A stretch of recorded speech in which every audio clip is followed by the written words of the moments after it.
Catecismo Mayor San Pío X, parte cuarta, de los sacramentos, capítulo primero, de los sacramentos en general. Primero, naturaleza de los sacramentos. 518. ¿De qué se trata en la cuarta parte de la doctrina cristiana? En la cuarta parte de la doctrina cristiana se trata de los sacramentos. 519. ¿Qué se entiende por la palabra sacramento? Por la palabra sacramento se entiende un signo sensible y eficaz de la gracia, instituido por Jesucristo para santificar nuestras almas. 520. ¿Por qué llamáis a los sacramentos señales sensibles y eficaces de la gracia? Llamo a los sacramentos señales sensibles y eficaces de la gracia porque todos los sacramentos significan, por medio de cosas sensibles, la gracia divina que producen en nuestras almas. 521.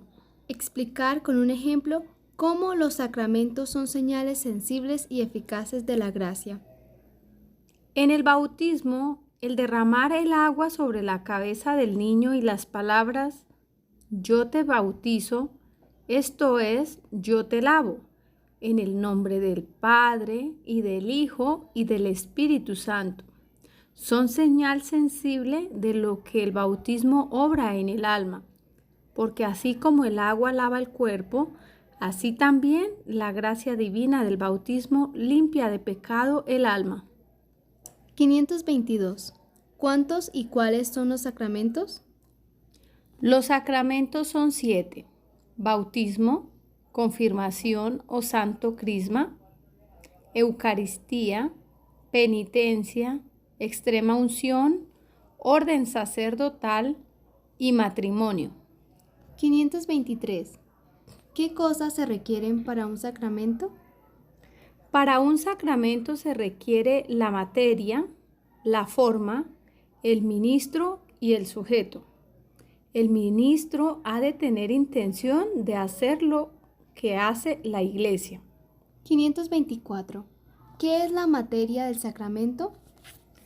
La materia del sacramento es la cosa sensible que para él se emplea, como por ejemplo el agua natural en el bautismo, el óleo y el bálsamo en la confirmación.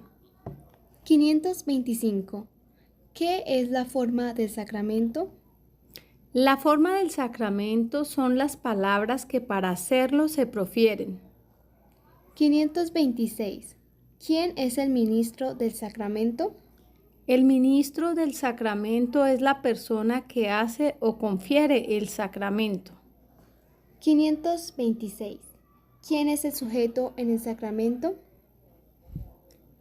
El sujeto en el sacramento es la persona que lo recibe. Segundo, del efecto principal de los sacramentos, que es la gracia. 527. ¿Qué es la gracia?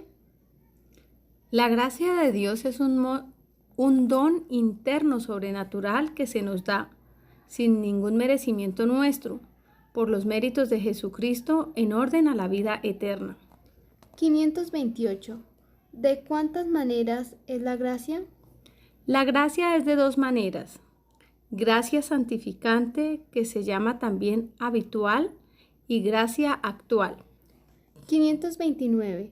¿Qué es la gracia santificante? La gracia santificante es un don sobrenatural inherente a nuestra alma, que nos hace justos, hijos adoptivos de Dios y herederos de la gloria. 530. ¿De cuántas maneras es la gracia santificante? La gracia santificante es de 2 maneras: gracia primera y gracia segunda. 531. ¿Cuál es la gracia primera? Gracia primera es aquella por la que el hombre pasa del estado de pecado mortal al estado de justicia. 532. ¿Cuál es la gracia segunda? Gracia segunda es un aumento de la gracia primera. 533. ¿Qué es la gracia actual? Gracia actual es un don sobrenatural que ilumina nuestro entendimiento y mueve y conforta nuestra voluntad para que obremos el bien y nos abstengamos del mal. 534. ¿Podemos resistir a la gracia de Dios? Sí, podemos resistir a la gracia de Dios porque no destruye nuestro libre albedrío. 535. ¿Podemos con nuestras solas fuerzas hacer algo que nos ayude para la vida eterna? Sin el socorro de la gracia de Dios, no podemos con nuestras solas fuerzas hacer ninguna cosa que nos ayude para la vida eterna. 536. ¿Cómo nos comunica Dios la gracia? Dios nos comunica la gracia principalmente por medio de los santos sacramentos. 537. ¿Confieren los sacramentos otra gracia además de la santificante? Los sacramentos, además de la gracia santificante, confieren también la gracia sacramental. 538. ¿Qué es la gracia sacramental? La gracia sacramental consiste en el derecho que el sacramento da al que lo recibe de tener en tiempo oportuno las gracias actuales necesarias para cumplir las obligaciones que impone. Así, cuando fuimos bautizados, recibimos el derecho de tener las gracias para vivir cristianamente. 539. ¿Los sacramentos dan siempre la gracia a quien los recibe? Los sacramentos dan siempre la gracia con tal de que se reciban con las necesarias disposiciones. 540. ¿Quién ha dado a los sacramentos la virtud de conferir la gracia? La virtud que tienen los sacramentos de conferir la gracia se la ha dado Jesucristo con su pasión y muerte. 541. ¿Cuáles son los sacramentos que confieren la primera gracia santificante? Los sacramentos que confieren la primera gracia santificante que nos hace amigos de Dios son el bautismo y la penitencia. 542. ¿Cómo se llaman por esta razón estos dos sacramentos? Estos dos sacramentos, bautismo y penitencia, se llaman por esta razón sacramentos de muertos, porque están instituidos principalmente para devolver la vida de la gracia a las almas muertas por el pecado. 543. ¿Cuáles son los sacramentos que aumentan la gracia en quien la posee? Los sacramentos que aumentan la gracia en quien la posee son los otros 5, a saber, confirmación, Eucaristía, extrema unción, orden sagrado y matrimonio, los cuales confieren la gracia segunda. 544. ¿Cómo se llaman por esta razón estos 5 sacramentos? Estos 5 sacramentos, a saber, confirmación, Eucaristía, extrema unción, orden sagrado y matrimonio, se llaman sacramentos de vivos, porque los que los reciben han de estar sin pecado mortal, esto es, ya vivos a la gracia santificante. 545. ¿Qué pecado comete quien recibe uno de los sacramentos de vivos sabiendo que no está en gracia de Dios? Quien recibe uno de los sacramentos de vivos sabiendo que no está en gracia de Dios, comete grave sacrilegio. 546. ¿Cuáles son los sacramentos más necesarios para salvarnos? Los sacramentos más necesarios para salvarnos son 2, el bautismo y la penitencia. El bautismo es necesario a todos y la penitencia es necesaria a todos los que han pecado mortalmente después del bautismo. 547. ¿Cuál es el más excelente de todos los sacramentos? El más excelente de todos los sacramentos es la Eucaristía, porque encierra no solo la gracia, sino a Jesucristo, autor de la gracia y de los sacramentos. Tercero, del carácter que imprimen algunos sacramentos. 548. ¿Qué sacramentos pueden recibirse solo una vez? Los sacramentos que pueden recibirse solo una vez son 3, el bautismo, la confirmación y el orden sagrado. 549. ¿Por qué los 3 sacramentos, bautismo, confirmación y orden sagrado, pueden recibirse solo una vez? Los 3 sacramentos, bautismo, confirmación y orden sagrado, Solo pueden recibirse una vez porque cada uno de ellos imprime carácter. 550. ¿Qué es el carácter que cada uno de los tres sacramentos, bautismo, confirmación y orden sagrado, imprimen en el alma? El carácter que cada uno de los tres sacramentos, bautismo, confirmación y orden sagrado, imprime en el alma es una señal espiritual que no se borra jamás. 551. ¿De qué sirve el carácter que imprimen en el alma estos tres sacramentos? El carácter que imprimen en el alma estos tres sacramentos sirve de señal o contraseña para marcarnos en el bautismo como miembros de Jesucristo, la confirmación como soldados, en el orden sagrado como sus ministros. Capítulo 2. Del bautismo. Primero, naturaleza y efectos del bautismo. 552. ¿Qué es el sacramento del bautismo? El bautismo es un sacramento por el cual renacemos a la gracia de Dios y nos hacemos cristianos. 553. ¿Cuáles son los efectos del sacramento del bautismo? El sacramento del bautismo confiere la primera gracia santificante por la que se perdona el pecado original y también los actuales si los hay. Remite toda la pena por ellos debida, imprime el carácter de cristianos, nos hace hijos de Dios, miembros de la Iglesia y herederos de la gloria, y nos habilita para recibir los demás sacramentos. 554. ¿Cuál es la materia del bautismo? La materia del bautismo es el agua natural que se vierte sobre la cabeza del bautizado en tal cantidad que corra. 555. ¿Cuál es la forma del bautismo? La forma del bautismo es esta. Yo te bautizo en el nombre del Padre, y del Hijo, y del Espíritu Santo. Segundo, ministro del bautismo. 556. ¿A quién pertenece administrar el bautismo? Administrar el bautismo pertenece por derecho al obispo y a los párrocos, pero en caso de necesidad, cualquier persona puede administrarlo, sea hombre o mujer, y aún un hereje o infiel, con tal de que cumpla el rito del bautismo y tenga intención de hacer lo que hace la Iglesia. 557. ¿Quién deberá administrar el bautismo cuando hay necesidad de bautizar a quien está en peligro de muerte y se hallan muchos presentes? Cuando hay necesidad de bautizar a quien está en peligro de muerte y se hallan muchos presentes, debe bautizar el sacerdote si lo hay. En su ausencia, un eclesiástico de orden inferior. En ausencia de éste, el varón seglar con preferencia a la mujer. Si ya la mayor pericia de la mujer o a la decencia no demandasen otra cosa. 558. ¿Qué intención debe tener el que bautiza?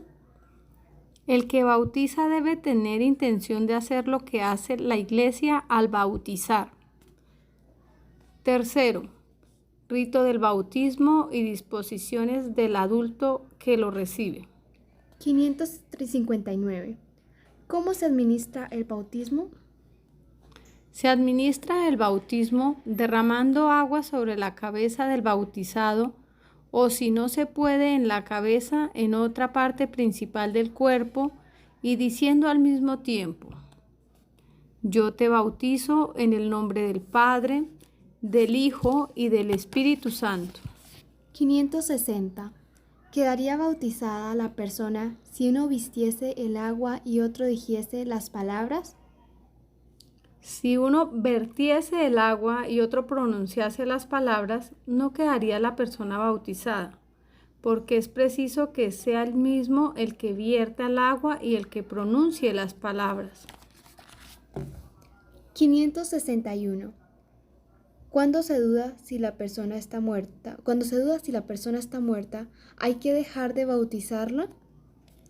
Cuando se duda si la persona está muerta, hay que bautizarla condicionalmente diciendo: Si estás vivo, yo te bautizo en el nombre del Padre, y del Hijo, y del Espíritu Santo. 562. ¿Cuándo hay que llevar a los niños a la iglesia para que los bauticen? Hay que llevar a los niños lo más pronto posible a la iglesia para que los bauticen. 563. ¿Por qué tanta prisa en bautizar a los niños? Hay que darse prisa en bautizar a los niños porque están expuestos por su tierna edad a muchos peligros de muerte y no pueden salvarse sin el bautismo. 564. ¿Pecarán, pues, los padres y las madres que por negligencia dejan morir a sus hijos sin bautismo o lo dilaten? Sí, los padres y madres que por negligencia dejan morir a los hijos sin bautismo, pecan gravemente porque los privan de la vida eterna y pecan también gravemente dilatando mucho el bautismo porque los exponen al peligro de morir sin haberlo recibido. 565. ¿Qué disposiciones ha de tener el adulto que se bautiza? El adulto que se bautiza ha de tener, además de la fe, intención de bautizarse, dolor a lo menos imperfecto de los pecados mortales que hubiere cometido, y suficiente instrucción religiosa. 566. ¿Qué recibiría el adulto que se bautizase en pecado mortal sin dolor de los pecados? El adulto que se bautizase en pecado mortal sin dolor de los pecados recibiría el carácter del bautismo, mas no la remisión de los pecados ni la gracia santificante. Estos efectos quedarían en suspenso hasta que quitase el impedimento con el dolor perfecto o con el sacramento de la penitencia. Cuarto, necesidad del bautismo y obligaciones de los bautizados. 567. ¿Es necesario el bautismo para salvarse?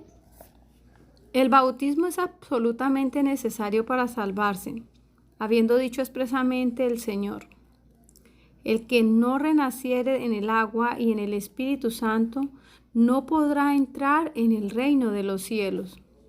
568. ¿Puede suplirse de alguna manera la falta del bautismo? La falta del bautismo puede suplirse con el martirio, que se llama bautismo de sangre, o con un acto de perfecto amor de Dios o de contrición que vaya junto con el deseo al menos implícito del bautismo, y este se llama bautismo de deseo. 569. ¿A qué está obligado quien recibe el bautismo? Quien recibe el bautismo está obligado a profesar la fe y a guardar la ley de Jesucristo y de su iglesia. 570.